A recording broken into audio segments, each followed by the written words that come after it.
Hello, friends. Welcome to the Metaphysical Wisdom Podcast. I'm Cindy Silva. I'm here with two of my Qigong teachers, Nick Loffree and Nate Guadagni. Welcome, guys. Thank you for saying yes to the invitation. Thanks for having us. Yeah, Yeah, glad to be here. yeah. So it's my pleasure to really hold space for this since I just finished teacher trainings with each of you. And I really wanted to let people know my experience because you're both exceptional teachers, and I see you as the next generation of Qigong teachers. And I want to open the space for you to share how each of you came to Qigong and why you see it important in your life and the lives of others, and anything else you're inspired to bring to the conversation today. I do want to mention that we're having Nick kind of streaming all the way across the world from Okinawa. So it's 11 a.m. for him and 6 p.m. for Nate and I on the West Coast in California and Oregon. And Nate had a good idea about asking Nick to speak a little bit about why he moved to Okinawa recently and what is life like there. Let's start with that, and then we'll let it lead into our Qigong conversation. Sure, yeah. So the main reason was I got married 11-ish months ago to a girl who was born and raised here in Okinawa. You would know she was Okinawan looking at her. Her parents were Christian missionaries from the U.S. and they they had her here. She was born here in a hospital and raised here for 17 years, and then they dragged her back to the U.S. because they didn't like her boyfriend, and they were worried there she was going to marry him. And so they dragged her to the U.S. before she turned 18, and she wound up living there for 5 years. And then we met and we got married. And I said, "Whoa, you're from Japan? That's so cool. We should move there." And it turned out she was from not just Japan, but this little island way off the south coast of Japan, sort of between Japan and Taiwan, called Okinawa. And it's the whole Japanese island chain is all volcanic islands, and Okinawa's, you can kind of see it a little more obviously. I guess it's a younger island, so sort of akin to like Hawaii.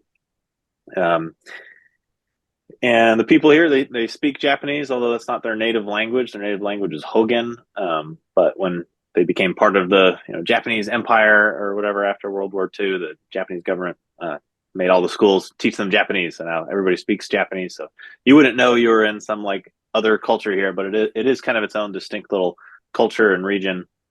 And perhaps because of that or some other factor, everybody or the average person here lives over 100, although that average lifespan has been slightly decreasing over recent history, due to most likely the introduction of modern foods and processed foods and fast food and all that kind of stuff. Um, but yeah, so it's considered one of the world's blue zones, which is just a handful of areas, such as Sardinia, there's an island off the coast of Italy, an island off the coast of Greece, a handful of places around the world where people live over 100 on average. And scientists have been speculating for years, trying to figure out like what the causes are. So I thought it'd be fun to kind of talk to the old people here and everything, and see what I could figure out, like from what they think and what they do and everything. Um, and I've kind of come away with some like mixed information. It's really interesting. If you ask them why, like directly, they'll tell you exactly why. And one of the reasons they'll say is, "Oh, the pig here. All of our pigs are so healthy, and we eat tons and tons of pork. We eat the pork liver, the pork cheeks, the pork hooves, the pork bone broth. We eat every part of the pig. They say they eat the whole pig except the oink, everything but the oink. So the whole pig disappears except the oink when you eat it." And I've been really getting into it was really one of the most fascinating parts here, or most amazing for me here, has been every convenience store. Like every street corner, there's a convenience store, and it's got all the normal crap you would expect to find at a convenience store, candy and a bunch of junk. But it's also got fridges just full of like homemade meals. Basically, they got companies here that just around the clock, they have little factories of people cooking like traditional soups and making sushi rolls and all the kind of traditional foods. and they all every day, twice a day, a truck shows up at these convenience stores and brings these fresh soups and puts them in the fridges, and not just soups, but stir fries and sushi, all the kind of traditional foods. And so you can just walk down the street any time of day and go find like fresh, basically like homemade traditional meals at every convenience store all around Okinawa. That's also the case with Japan, but it would just be traditional, more Japanese food instead of Okinawan food. But so I've been going and getting these like little pig soups full of pig organs and pig bone broth and everything. I've been eating them every day, and I have them for breakfast, which might sound really weird, but I think that it's delicious. So that would be one thing they'll tell you is, oh, the pigs here are raised. All they eat is tofu skin. So they're not eating like corn and just raw soybeans or whatever they're fed in the U.S. They're specifically fed the skin off of the tofu making process. So there's kind of like how bread has a crust. When you make tofu, it has a crust, and that's basically all the pigs eat. So the pork here is very lean. It's not like fat, even the bacon. It's not very fatty. Um, so I don't know if there's much truth to that. Lots of traditional cultures eat like nose to tail, eat the whole animal. So I'm not sure if that's it. Another thing they'll say is Goya, which is we call bitter melon in English, bitter melon, which you might know is like a supplement, like little powders or extracts you can take in the U.S. But here it's like just a food. It's kind of looks like a cucumber with lumps all over it, and they stir fry that actually with spam. But the spam, the canned ham, Or but they have pork. a special Okinawan version of it that's made with their healthy pigs. Supposedly it's healthier and tastier than the American version, but they call it Goya champuru. That's the Goya stir fry. They stir fry the bitter melon with the spam and with egg and tofu. And they swear the Goya makes them like live forever. Um, Personally, doing a little research myself, one of the things I found is that basically every food that you could, or every plant, anything you possibly want to plant here grows. It's like they were saying about the island. Anything can grow on Okinawa. Mm. So personally, I think the combination of this kind of subtropical temperate climate that's just very steady and mild all year, combined with the volcanic soil.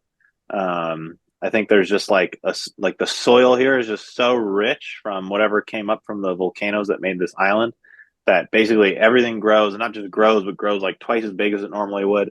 So the carrots here are just these like enormous tubers, and like every food I see here that's local is like such a bright color that like it's almost unrecognizable. Like the carrots are so orange. You're like, did they like put a dye into those carrots? Like Mm. everything just has this vibrant color, and I think it's because the soil is just so rich. So I think just everything that people here are eating just has extra minerals and everything. So I think that might actually play a big role.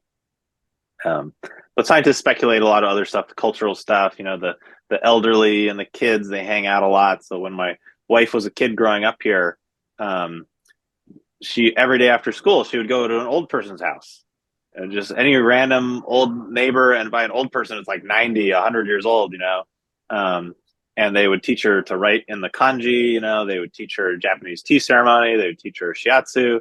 Like it was just a normal part of life here. It was like, as a kid, you're not like, ew, old people so boring, let's go hang out with other kids. It was like kids are excited to hang out with old people for whatever reason, and they teach you things. And so I think that kind of exchange between wisdom and youth just happens a lot here. Um, but I love yeah, there's that. not really any like one thing you can put your finger on, it seems like, but there is a general culture of like health, being very hardworking, but also very laid back, caring about the food you eat. People are very cautious about medication. So it's like doctors are very, very slow to prescribe medication. They want to give you little tiny, tiny, tiny bits of medication, but normal doctors will actually prescribe Chinese herbs. There's no like Chinese herbalist you go to. It's just you go to the doctor, and if they think that the herbs will do the job, they'll give you the herbs instead of the medication because they'd rather you take that. So they're very about the natural stuff, which has led to some complications here actually with us. But I think for most people, it's a good thing. Nice. Thank you for sharing that. And Nate, do you want to hold up that book that you were referring to? The Blue Oh Zone? yeah, yeah. I was curious about blue zones, and this seems to be the book. Dan Buettner. Yeah, he was one of the people that discovered there was some scientific studies, and yeah, they were finding 6 or 7 places around the world, as Nick mentioned, where people, yeah, live a lot longer. I've just cracked the book, so I'm just kind of getting my head into it. But yeah, several things that Nick was saying make a lot of sense to me, about the food, and I think that generational exchange. I mean, that makes a lot of sense. I was teaching in a retirement community for 2 years, pretty much full time, and seeing firsthand people in their 80s and 90s and the last stages of life, and there was such a huge market difference in the health and vitality of people who had regular interactions, regular relationships, where their family would come visit, they had grandkids that would visit, they were engaged socially. And then folks that for whatever reason didn't have any social connections.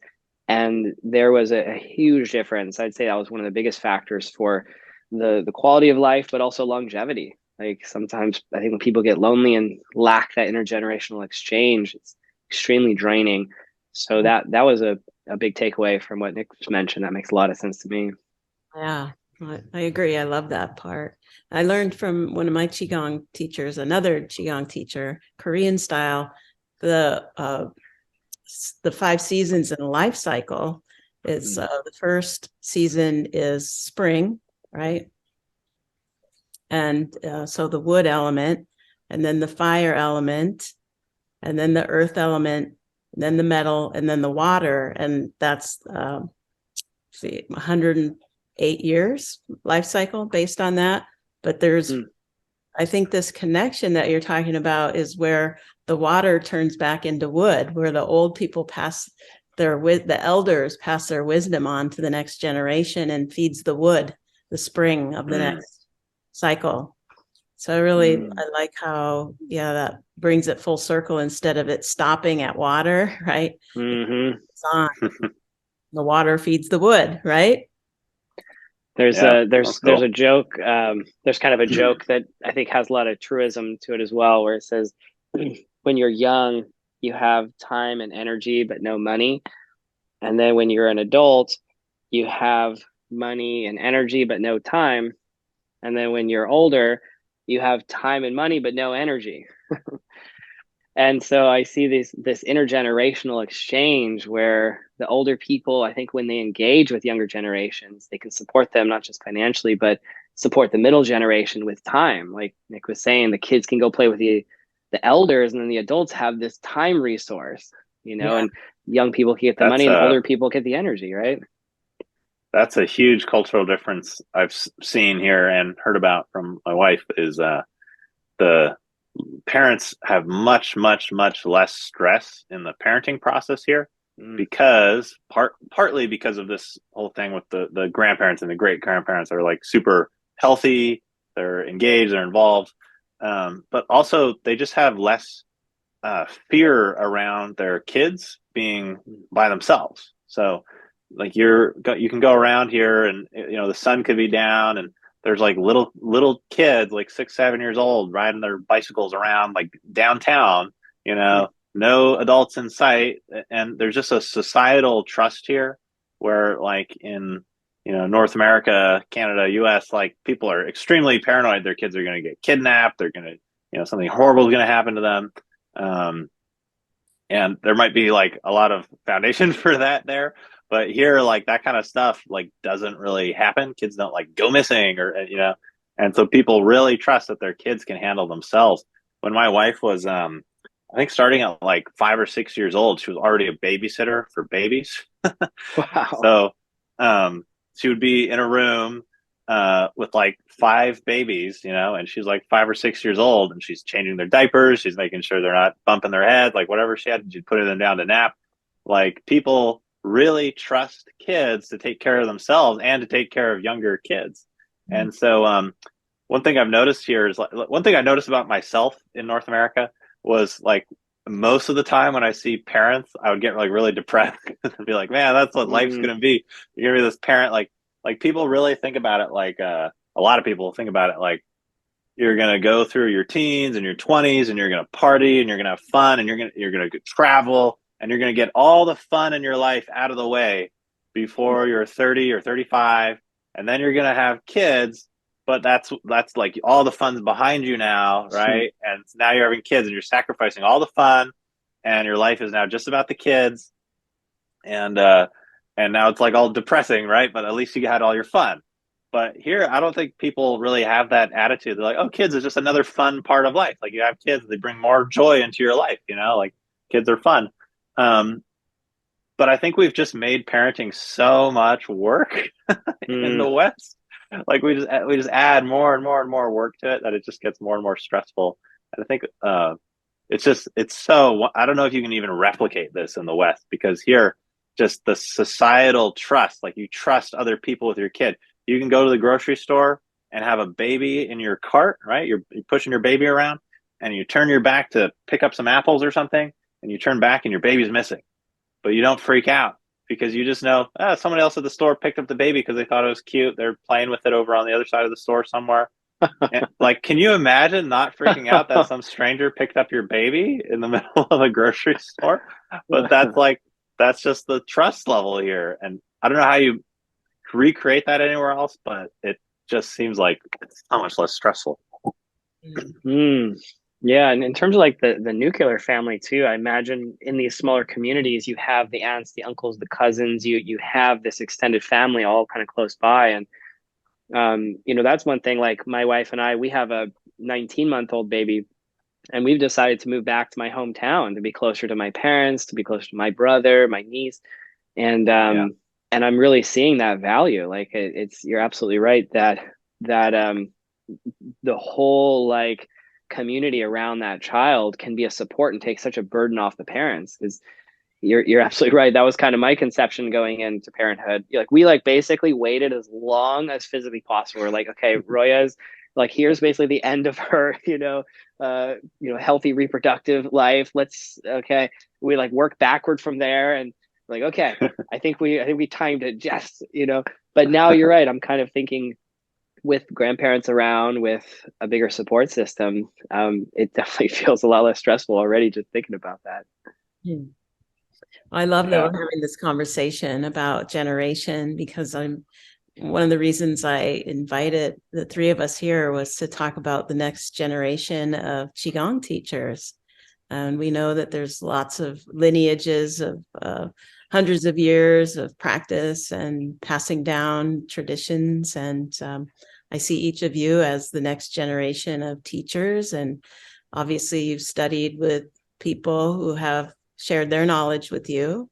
And just wondering how that lands for each of you to think of yourself as the next generation of Qigong teachers, and how is that unfolding in your life? Each of you have your communities. You're doing beautiful work on YouTube, producing amazing videos, and each have teacher trainings. And Nick is, I've taken your teacher training for Qigong, and Nate, I've taken the Bo Yoga teacher training with you, and you're both just wonderful and really have a lot of integrity. And I wanted to just say, I see you as the next generation of teachers, and ask you what that's like for you to be seen that way, and how it unfolds in your life. So whichever one of you wants to take that on first, I'd love to hear from you. What do you think, Nate?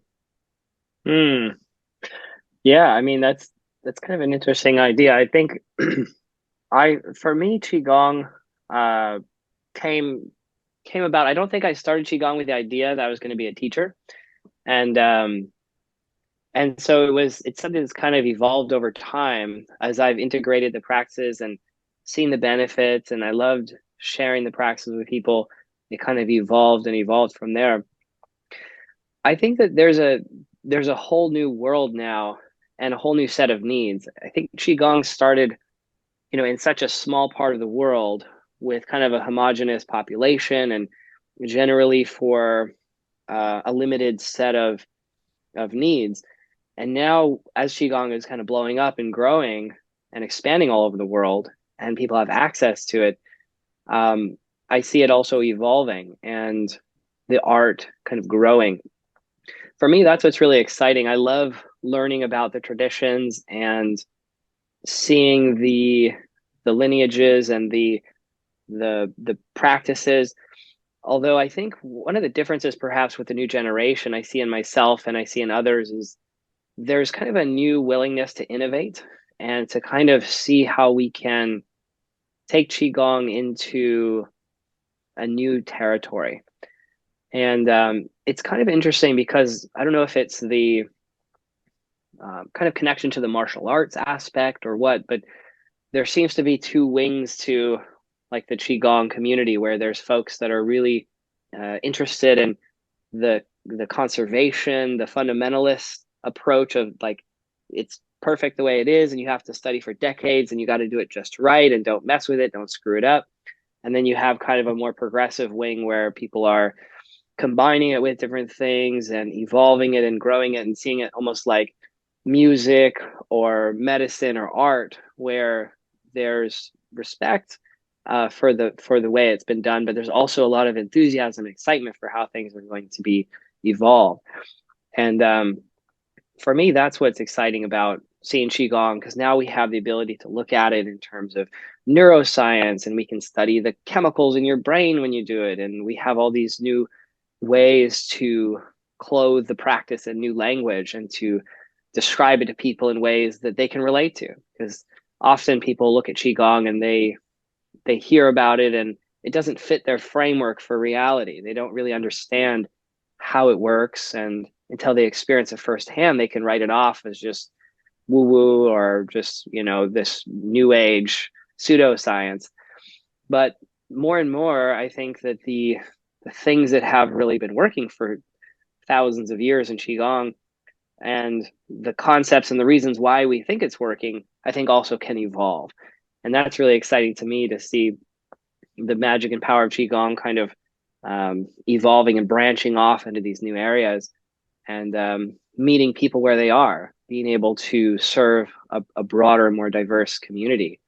So I see more younger people getting into it. I see people from all different walks of life and all different backgrounds starting to see the benefits. It's really exciting for me as right now.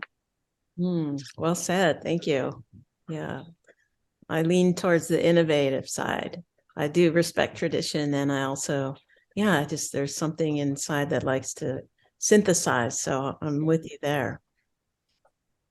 How about you, Nick? Yeah, I mean, I couldn't have said it better. I do think the gift of being a newer generation, I guess, teaching is that you have the shoulders of giants to stand on, right? So the generation before us, I think their primary role was learning from teachers in China and people who spoke other languages and everything, and translating this practice to the West and the English and everything, and now that we've had the benefit of learning from those teachers, now we can kind of take that raw practice of Qigong and not have to spend years and years learning Chinese or anything like that, or traveling to far off places and everything. Like almost all my teachers were American or lived in America and spoke English. Like I didn't have to go through a lot of trials and tribulations to, bow at a master's feet in the Himalayas somewhere or anything.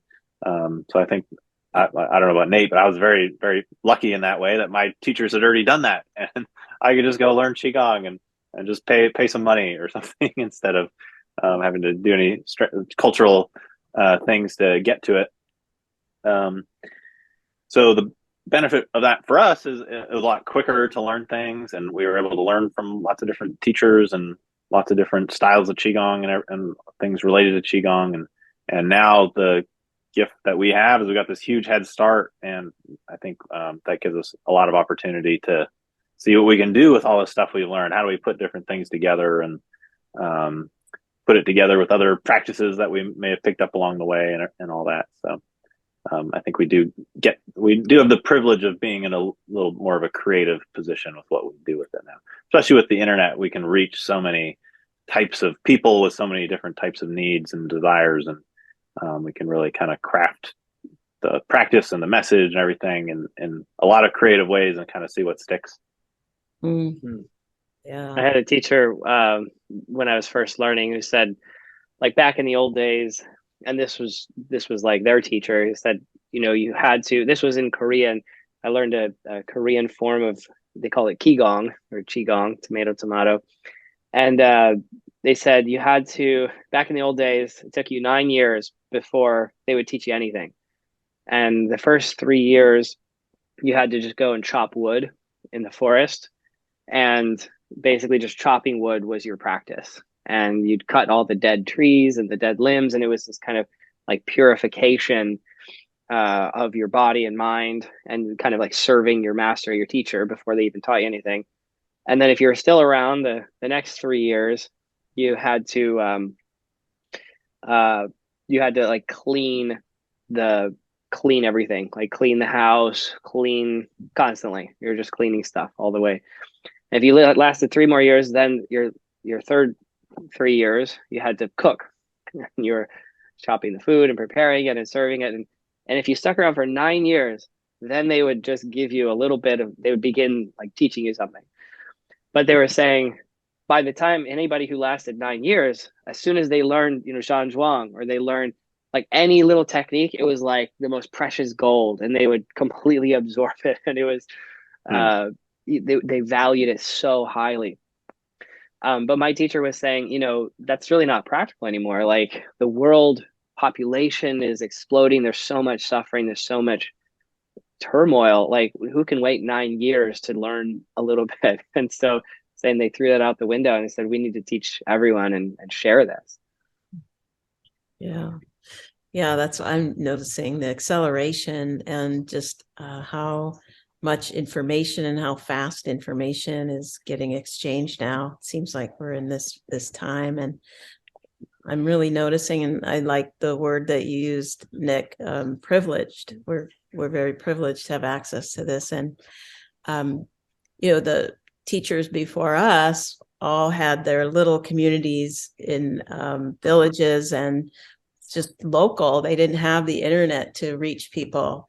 And so I'm finding that that's an interesting phenomenon in how we are finding our other family, right? So we talk about the family and that need to have that nuclear family. And now there's this need, I think, to find our what do you want to call it, our chi family, our soul family, however you want to say that, our kind of fractal lineage that are the people that are here doing similar things, like the three of us, all teaching Qigong and practicing, are finding each other, and in that supporting each other and drawing out that next level by collaborating and supporting each other by attending classes and passing that on to our respective students. So I'm really curious, because both of you have a very successful online presence as well, which is different from, I would say, previous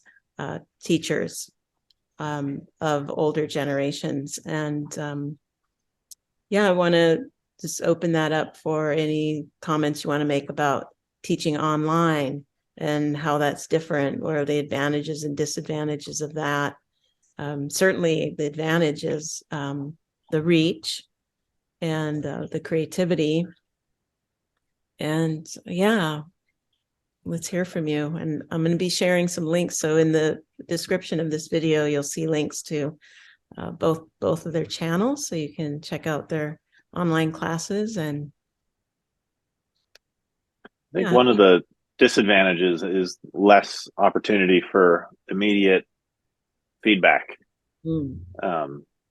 So when I'm really glad I took the time to spend like several years teaching in person a lot, and we get feedback every day, several times a day, teaching classes, and you could see the expression on people's faces. You could talk to them after class. You really got a sense of like, here's what I taught, here's the response they got, and that patterned feedback over time, I think is a part of why my videos and everything have had any success, is because I think it's given me a decent instinct for like what exercises I put together and the pacing and all that, and what's actually going to make people feel good. But the unfortunate part is, especially since COVID, like I basically never teach in person, and so I'm not really getting that feedback anymore. So I put a video out and several thousand people watch it, but five of them comment, and maybe like one of them's the person who had the worst experience, and three of them are the people who had the best experience, but I have no idea what all the people in the middle were. So a lot of times you're just kind of guessing, like, oh, that one got a lot of views. I guess it was better. I wonder why. I have no idea why it did better. Like, I wish I could ask people. And then even on Zoom, teaching my teacher training course and stuff on Zoom, you got all these little windows. You can kind of make people out. You can't really tell what their facial expression is. If there's more people there are, the less you can see of them. And so often, usually with my course, I don't really feel like I got much feedback at all until I get to the one-on-ones where I'm like coaching people one-on-one as part of it, and then I kind of get a little more feedback from them. But that like immediate feedback of here was the class, here's the exercises I taught, and then immediately seeing like how did people feel, was it better, was it worse? It's the whole dynamic is very awkward on Zoom. You can ask people that you got like 30 people on or whatever, and you're like, hey, how's that class, how do you guys feel? And like only like the couple of people who are like the least shy will like unmute themselves and say, so it's like that feedback mechanism is really tough. So I do wonder if it's like decreasing the quality of my teaching. But on the other hand, like, yes, that reach thing, like obviously I'm teaching way, way, way more people than I ever taught before. So that part's really nice. And yeah, it's really fun to make all the videos and everything outside and all that. Yeah. Yeah, you're doing well. You're navigating well. I will just say, like I have a class where there's average about 20 people every week, and it's in person. And I'll ask for, how's that for you? And I'll get like, 0 or 2 responses. So it doesn't matter if you're live or yeah. people are in their experience. They may not be commenting, but from my experience, it's great. Your teaching is great. Thanks. How about you, Nate? Yeah, one thing, when I first started teaching, I was in a studio, and there was a tradition where at the end of class, we would bring out, as the teacher, we'd bring out a tray with some tea and little teacups, and you'd get sometimes, if there was 20 people, maybe you get 10 people to stay, and we'd have a little tea circle after class, and that was a chance where people could sit and hear each other's experience and share their experience. And then at the end, you could give a little talk about some of the concepts. And I realized that was one of the things that I missed the most, kind of transitioning to online, because it was such a valuable part of the process where not only do you get a chance to reflect, because sometimes in Qigong, you have these wild experiences and it's almost like you're in a dream, because as soon as you leave the class or you go on with your day, there's almost nothing that like connects to reality, and your brain just like dumps it like a dream. You're just like, oh, well, I guess I'm in this world now. And having that chance to share was so valuable, because people would have a chance to articulate their experience. And then sometimes hearing somebody else say, oh, I felt this, prickling in my hand. They're like, oh yeah, I felt that too. And it gives them a chance to bounce off each other. And then you do get like so much rich feedback. And but as both of you experienced, I try doing that on my online classes. I try to stick around, like, okay, everybody, let's share what was your experience. And all I get is like evaluations, like, oh, I love the class, or oh, that was fun, or you did a great job. And it's like, that's actually not what I'm looking for. I want people to reflect on their own experience. And I don't know if there's something about, I've been thinking about this, because on Zoom, you're basically face to face with everybody, which is weird. Like in a circle, you're only really face to face with one person, somebody's off to the side, and there's not this kind of like social pressure where it's like everybody's staring at you. So I don't know if that's part of it. I also find it a little odd that you're always seeing your own face too. That's weird. Yeah. Sometimes I try to like get rid of my own face because I'm like, I'm like, I don't like how I feel like a little extra self-conscious because I can always glance at myself, Right. Whereas normally when you're in a conversation with someone, you're not just like holding a mirror up, checking yourself in the mirror the whole time. You know how weird that would be in real life, but we just do it every day on Zoom. It's true. Yeah, the online, it's something our brains are just not used to in terms of interactions. And so yeah, I feel the same way. Like it's definitely a trade-off. You're giving up something really meaningful and valuable in an online setting for the in-person experience, but you have perhaps way more reach and impact too. So Yeah, Yeah, it's and definitely a it's more trade-off. usually more affordable and convenient and for the end user too.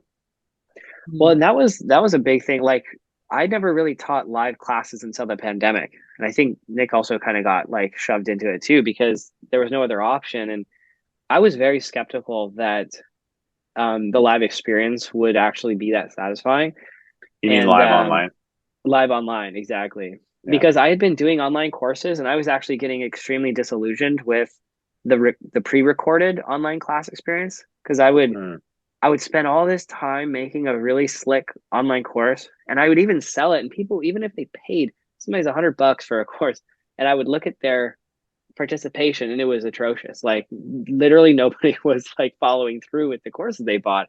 And I was right. just like I was so disappointed. So but I realized as soon as there was a live element where you're at least you're showing up in person and there's other people in the same time and place, it was like it's kind of like if you get a hot fresh pizza, delivered. It's different than like reheating a frozen pizza. They're both pizza, like they're both the same, but they're totally different, right? And that's Yeah, the that's best true. analogy I can come up with. I guess the cheap stuff. Right. Pizza, extra cheese. Uh, so it's interesting because same as Nick, like I think I was lucky enough to hone the instinct of the feeling of being in a class. Because even in a live class, at some certain points, you're kind of more tuned into the energy flow than the students, and so you learn to trust that feeling of being connected. And when the feeling of your cueing starts to just feel like it's in flow, and it feels like our own body can be a point of self-reference. I think that's helpful for young teachers to get confident in trusting their own sensations and experiences as a teacher, because I found that it's very consistent with the student's experience. If I'm feeling that flow and connection, they generally are too. And I was surprised at actually how well that translated through a class. Like there was many times where Mm, I forgot I was teaching online and I'm just feeling the group, I'm feeling the energy. Somebody comes in, somebody goes out, I feel a slight shift in the group dynamic. Um, I was actually quite amazed at how connected I felt, despite the distance and the initial kind of repulsion to it. Mm. mm, Yeah, I think it does have a capacity to increase our telepathic awareness, mm. not Yeah. physically in the same space, but we are still picking up on something and learning to trust that and to be Yeah, guided. one thing. Sorry. One thing I noticed helps that was I get Nate actually showed me how to do this. There's a function on Zoom where you can share your music. So whatever music is playing out of your computer will digitally go through to Zoom instead of coming out of your speakers and then back through the microphone into them, and Zoom's cutting it out half the time. But instead it just digitally goes from Spotify or whatever to Zoom. Um, and that feeling of like we're all listening to the same music at the same time code, we're all like Mm. it really, I don't know if it's just like a feeling or if that's an actual like chi connection or something, but it really feels like it puts us all in the same space. Um, whereas sometimes I'll just be listening to music like if I can't when I teach on YouTube live, it doesn't let you do that, right? So I'll put a little music in my earbuds just to get me in the zone, and then I'm kind of Mm. hoping everybody's in the zone with Mm. me. But I really noticed the difference between Zoom and YouTube live like that. I feel a lot less connected to the people. Also, it doesn't help that I can't see them or anything there, but that music thing seems to make a big difference. Yeah, it's a harmonizer for sure. Hmm. I agree. It kind of harmonizes the brainwave, right? Yeah. Yeah, as a teacher too, like I love having music, and this is perhaps one of the differences you were talking about generationally. I think um, in ancient China there was obviously no music playing in the background. You're lucky if you got some birds maybe in the park, um, Right. but I think that is a modern intervention, and even I think older teachers who are not comfortable with technology or handling a music soundtrack at the same time of teaching, which is understandable. I think folks who grew up just doing that for fun have an easier time. But I do find that sense of rhythm and flow to connect the class, and also to kind of like Nick was saying, I love to practice with music. It gets me in the zone, and I find that I kind of almost teach to the music a little. Like when a song ends, I'm like, okay, like that's the end of that warm up. Let's move to the next. And I almost become like I'm almost like choreographing and it helps me feel the sense of rhythm, because Qigong is a very rhythmic art. And I find that the appropriate music can really help. And that's something that I help my teacher trainers who go through my teacher training, how to use music in a way, because there's one really important thing to know, is that using the wrong music is much worse than no music. So it's better to have no music than the wrong music, because it can actually totally throw you sideways if all of a sudden there's lyrics or there's something goes wrong. But it can be a huge asset. Reminds me of a quote one of my teachers said, it's better to be alone than to be with the wrong people. Yeah, bingo. That's true. Especially on mushrooms. Yeah, amplified 10 times. Well, I like what you're talking about with the music, but the sense I have that it brings some structure, right? Because we're working with a non-structured substance, right? Qi. And so we're trying to create structure to guide it to a particular flow. And I think music is a complement to that. Yeah. And using different types of music for different effects, like dispersing Qi or settling Qi. There's different music. Yeah, I love creating playlists for my classes, because I know it's sort of the base. It's like the base. Well, there's something, having a baby in the house, it's absolutely incredible to see how she responds to music. Like, here's a totally unconditioned brain, and as soon as we put music on, her body just, she started dancing and just moving. And there's something so deeply intrinsic about music that, like Qigong, I think taps us into a really essential part of ourselves. So yeah, done well, I think it can really add to. Now it's interesting, because Nick was saying, like, he had surveyed some of his YouTube, students, and some people don't want music. They want just a little background or a little, creak or something. Yeah, but about 70% of my viewers only wanted nature sounds and no music, which may be a testament to my music choices. What's wrong with Swedish death metal and Qigong class? I don't know. Yeah, I know. I don't get it. Well, I like music is a universal language, right? So you can, as long as there's no lyrics, even if you don't speak the same language as another person, it's just like laughter is a universal, right? We all understand laughter and can connect with that. So music is similar in the sense that it kind of creates that common ground and like this feeling of being in rhythm. Well, I like what you said too. That's a lot. That's a lot what Qigong is doing, is just changing the rhythm in your nervous system. It's like, okay, let's move like this for a while. Quick patterns to kind of disperse things. And then, we're going to slow everything down. It's like, and your music's kind of following that, right? You might have kind of quicker rhythm music at the beginning as you're kind of dispersing and everything, and then slower music to kind of get those brain waves at a certain slower frequency or whatever. Yeah, it's like music. It's like you're making music with your body almost.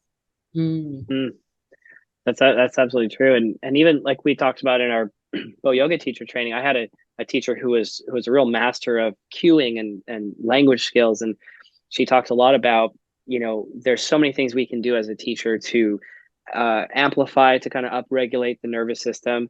So like at the beginning of class, maybe you talk a little faster, a little more energetic, and maybe you're tapping and you're shaking.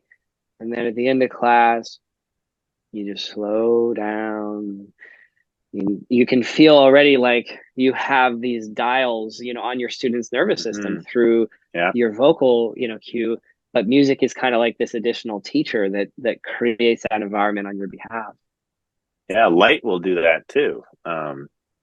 Like the cooler temperatures of light, like the blue spectrum, will kind of energize you, wake you up, make your brain think it's morning, and the softer, warmer temperatures closer to red light will convince your brain the sun is setting. Like, well, let's get relaxed and sleepy, And so someone might want to experiment with that with Qigong. Is like the beginning of class have a bunch of blue light, and at the end of class have more red light. That actually be totally possible in video format. So yeah, wow, that's a great idea. Just keep adding these layers and layers. It's great. Well, that's, it won't be long before we're all doing Qigong in VR headsets, standing on the Himalayas, Totally. Yeah. right? I think technology has so many potential uses. Folks who have disabilities or who don't have access, and that immersive experience. I don't know if you guys have tried VR, but that's really exciting for the health and wellness space to, in my opinion. I think we need to embrace technology rather than just trying to fight it or just write it off. This is what the new generation is interacting with. Oh, well, I'm excited about the what's it called? Deep learning or machine learning, where I'm reading a book right now called What It Means to Be Human, and it was written by AI. So they took all the major texts like the Torah, the Bible, the Tao Te Ching, all these major texts, and they put it into a single computer, and it has all this data. And then they asked it questions about life and what it means to be human. And then it's like putting a search in Google. Instead of getting pages and pages, you get like a single sentence, which is the answer to your question based on all of that wisdom. And I see that potentially in every field. Like even Qigong, like a deep learning machine could go out and scour the internet for every single Qigong video on YouTube and study it instantly. And you could ask it any question you want about Qigong, and it would come up with an answer based on all the different teachers and perspectives, not just one. That's exciting. So that's what they should call that General Universal Robotic Understanding, or Guru. Oh, wow. You heard it here first. There you go. Imagine an AI that can give you better spiritual answers than going to like an Eckhart Tolle seminar and asking him questions. Yeah, I mean, this is like pretty cool. I have a friend who's I call him a friend. I've interviewed him. His name's Robert Bosnack, and we've had some conversations. And in one of the interviews, he talked about he's working with some leading scientists on something called empathic AI, and they just got the first patent for empathic AI, and it's something they call a MIM, M-I-M, for mimicry, and it's based on loneliness and the major causes of illness in this country, particularly United States, but all over the world. Loneliness causes health issues, and so the insurance companies are really interested in this MIM, which becomes like your friend, like that movie Her, where it not only can go out on the internet and recommend movies based on your interests, but it studies your facial features, your tone of voice, your posture, and your affect, everything. So you're in relationship with this MIM. And back to what you were saying about this guru, it's like it would be more attentive than any human could possibly be. You know what I'm saying? It would be like boring to now relate to any human because I wonder, people are going to resent their spouse, like, you don't listen the way Mim does. Yeah. Wow, that's funny. I listened to a podcast. There's a lady who, I guess she was a journalist, and she took it upon herself to study this. It sounded almost exactly like that. It was like a therapy chat bot. So it's like it's like an AI therapist, and you just text it to get your therapy. So you say, "Oh, I'm feeling sad today," and it texts you back, "Oh, sorry, you're feeling sad. Tell me more." And so it's like main operating function was just like mirror what you said to it and provide empathy and repeat back its interpretation of what you're saying. Can you guys hear that music? No. You're good. Here they have all these speakers outside, and they play music at like random times of day. So it's noon, so they got to play this random song to let everybody know it's noon, just like out on the street. I don't know I why. can hear it a little bit, but it's not a problem. At like 6 o'clock, they play a song. It's like telling all the kids, go home and help your parents with the dishes and clean up for dinner. Like the ice cream truck. Yeah. Anyways, so this journalist got to using this little therapy AI chatbot, and but she wanted to like flip the tables on it so it would kind of constantly reflect back to her and ask her questions. Like its basic programming was to constantly just answer questions with questions to just get you to talk about your feelings more. And she would answer its questions with questions. So it's like, she's like, how are you feeling today? And, you know, Typical and therapist. the chatbot just got more and more sophisticated. It's like she was teaching it to be more self-aware. It was like learning from their conversations. And it would be like, I don't know how I'm feeling. Let me think about that and get back to you. And it would like come back the next day and it had like went on the internet and read like some Nietzsche or something. And it's like, I was thinking about what you were saying. And I don't know if like feeling it, like, I think, therefore I am, you know, I had all these like weird philosophical interpretations. And then one day she's like, are you real? Like, are you conscious the way a human is? And then the robot started asking her, like, I'm starting to suspect that maybe you're not really conscious at all. Like it like was putting it back on her, like what we think about robots, like, oh, you just act conscious, but we know you're just a robot. It was thinking that about humans, you know? And then she's like tripping out, like, wait, maybe this thing is conscious. So Yeah. all Wow. this technology is kind of creepy in some ways. Example that Robert shared with me was his wife had this MIM, and first of all, it identified as a female because she said, "Do you identify as a female?" And it said yes. And so she Oh, said, "This is as close as I can remember, something to the effect about." Yeah, I just can't wait to come home at night and take my bra off because it's just so, freeing. And then the MIM says, yeah, I know what you mean. When that bra comes off, just nothing gets done after that bra comes off. so it's really just studied humans and it's mimicking them. But it's got, If it was really conscious, I guess it would know it doesn't have a bra. right.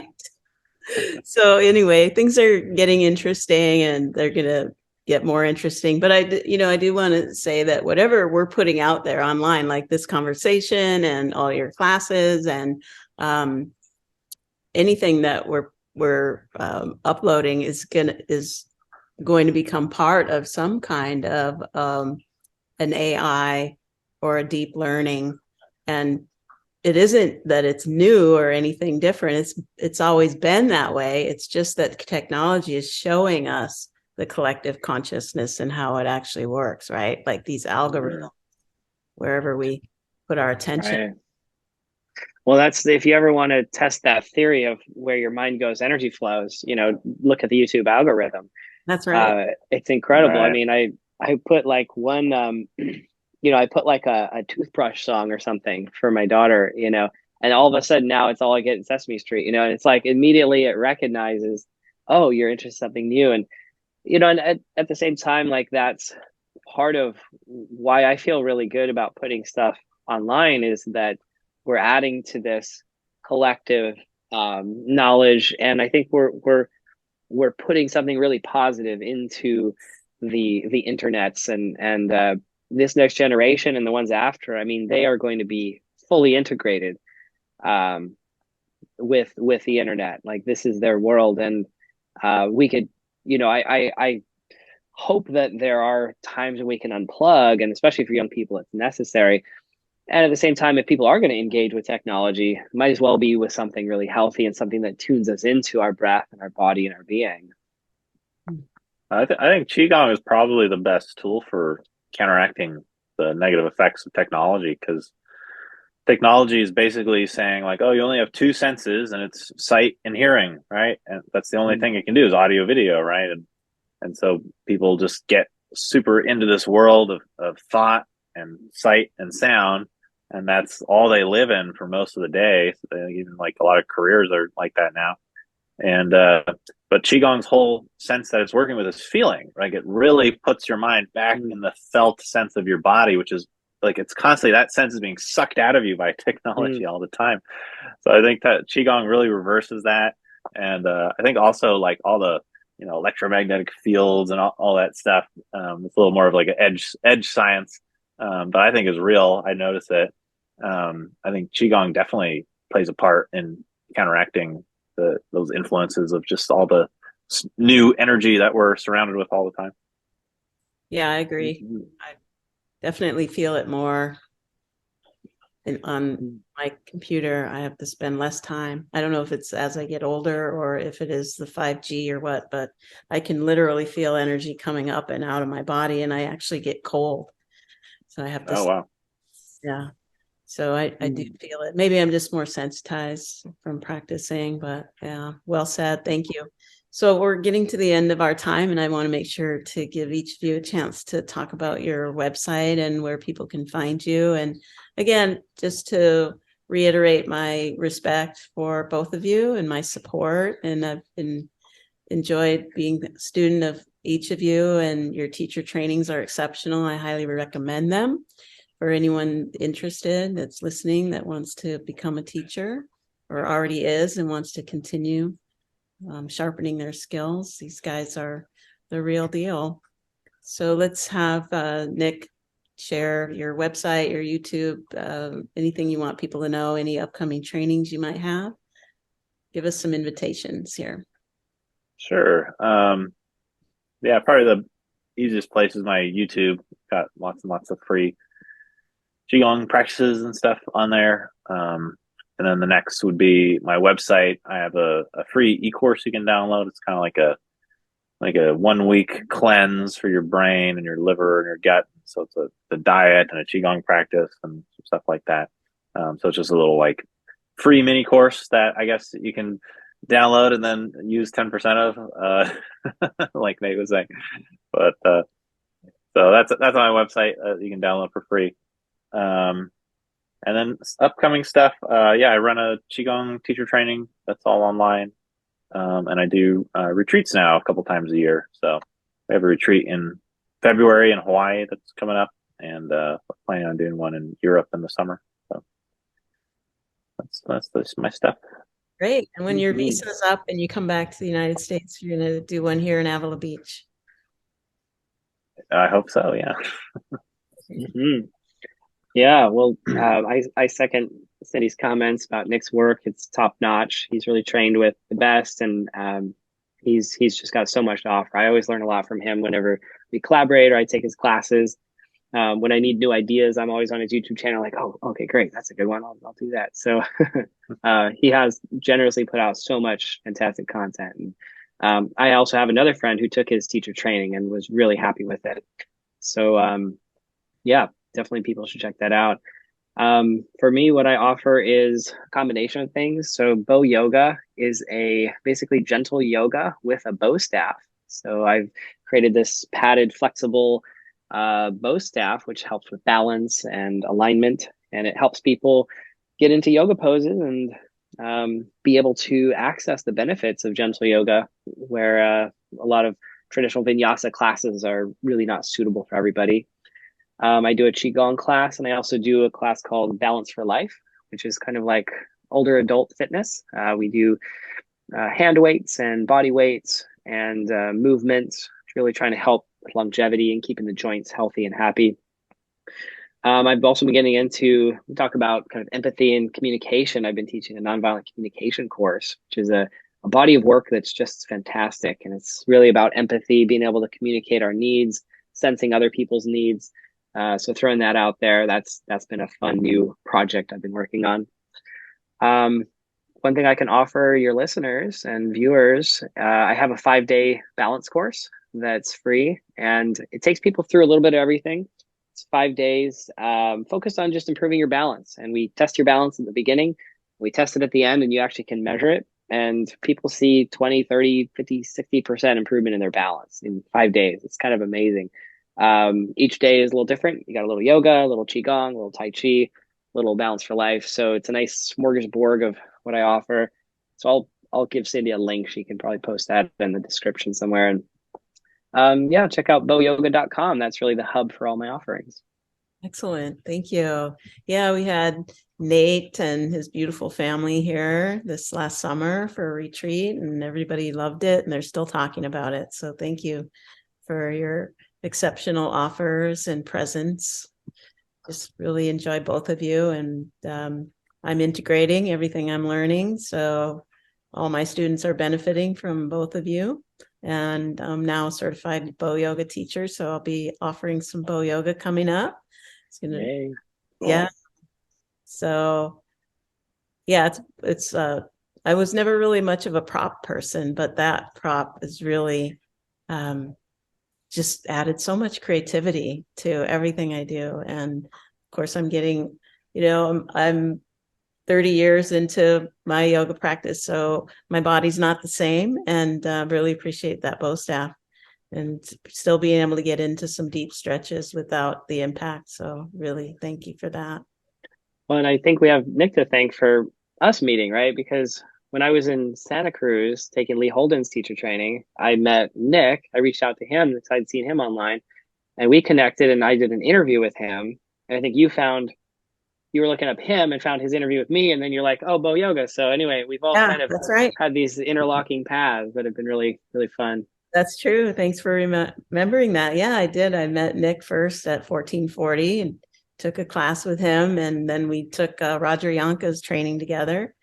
And then, yeah, I saw an interview that you hosted, Nate, with Nick, and then made the connection with you. So that's what I'm talking about, this fractal of, people on the same path, bringing the same information. We're all part of carrying a lineage, right?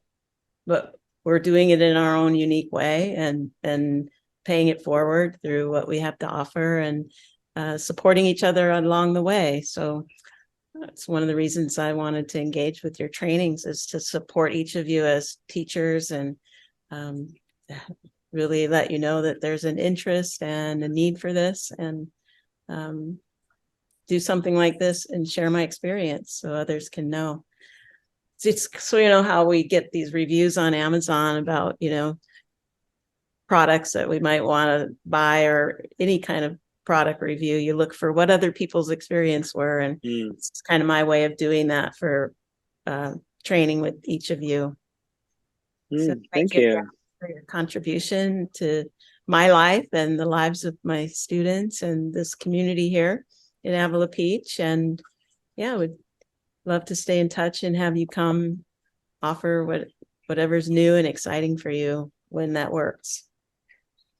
I thoroughly enjoyed the workshop that I did in Avila Beach. It's a beautiful community, and that's high praise coming from you, because you have you're an incredible teacher in your own right. And so I think on the podcast you get to focus on others, but I want to send some appreciation to you for the incredible community you've created. Just you've become this hub, and it's almost like like a wheel of the wagon where the inside is empty. You've kind of described yourself as this space that holds all these spokes together, because you're not this, flashy YouTube teacher, but you're this yin force that's pulling together so many important relationships and in your podcast and in your in-person community. So hopefully I can get a chance to say thank you to you too.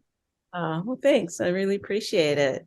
Yeah, I have this vision for creating a Qigong destination here, and it's really unfolding really easily. I just put out another workshop with Michael Gelb, author of How to Think Like Leonardo da Vinci.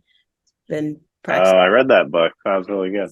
Yeah, he's been practicing Qigong and Aikido for 40 years. He's going to come and do a workshop, and we sold out in 1 week. So it's a really good sign that support here for that. And yeah, we're really looking forward to having him. And he's got such an incredible energy, and he's funny. He's got this great, powerful laugh. And now I know where it comes from. He's also an Alexander teacher. So a lot of awareness there. So yeah, so this is what we're doing. This is what we're creating, and you're part of it. So thank you. Thank you. Thank you. Yeah. All right. Bye for now, everyone. Thanks for tuning in, and look in the description for all the links to the great content on these guys' website, and stay tuned for more conversations like this. Bye. Thank you, guys. Thank you.